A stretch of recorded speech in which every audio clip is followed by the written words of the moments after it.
A winning team.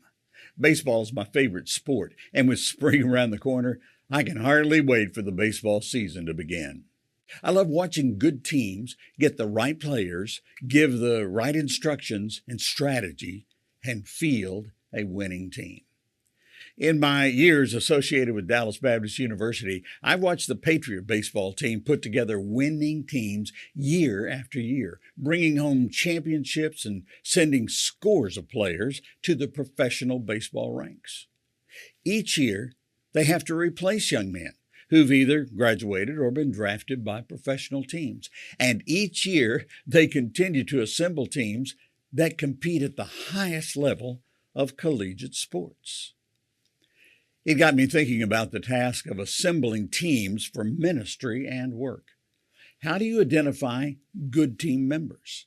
And how do you prepare them for success?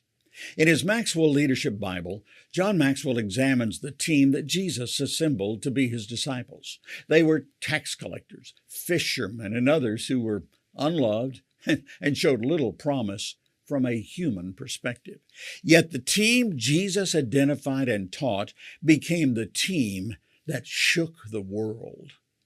From the account in the Gospel of Mark, Maxwell points to examples of this group that the Lord called, and he posed some questions based on his observations. Here's one.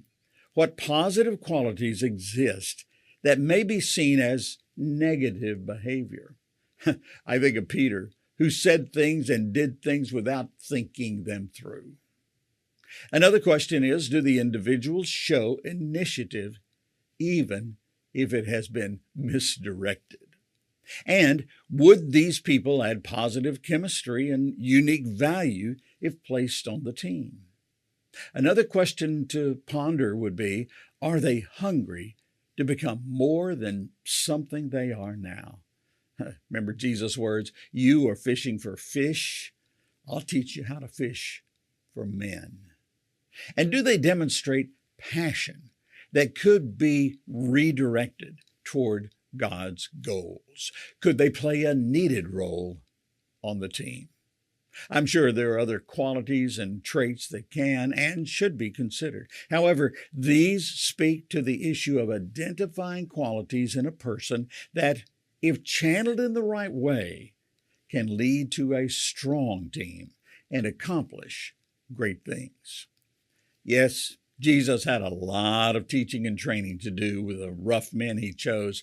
However, he was willing to invest years in the lives of his team members, his disciples, so that they might ultimately be a powerful force even after Jesus was gone.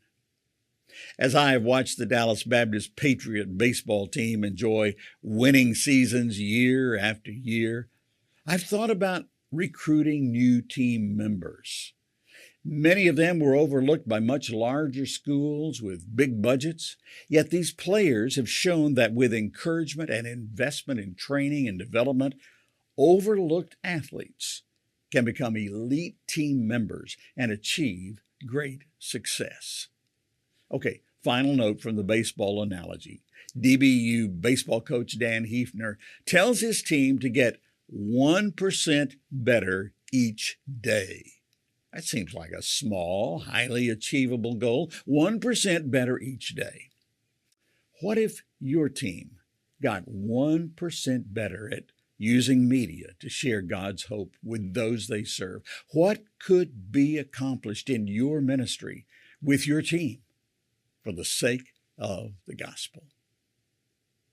We get to work with amazing teams of international media partners, and you can learn about them at our website, mediaalliance.net. And feel free to like, subscribe, and share this video. Thanks so much. God's best.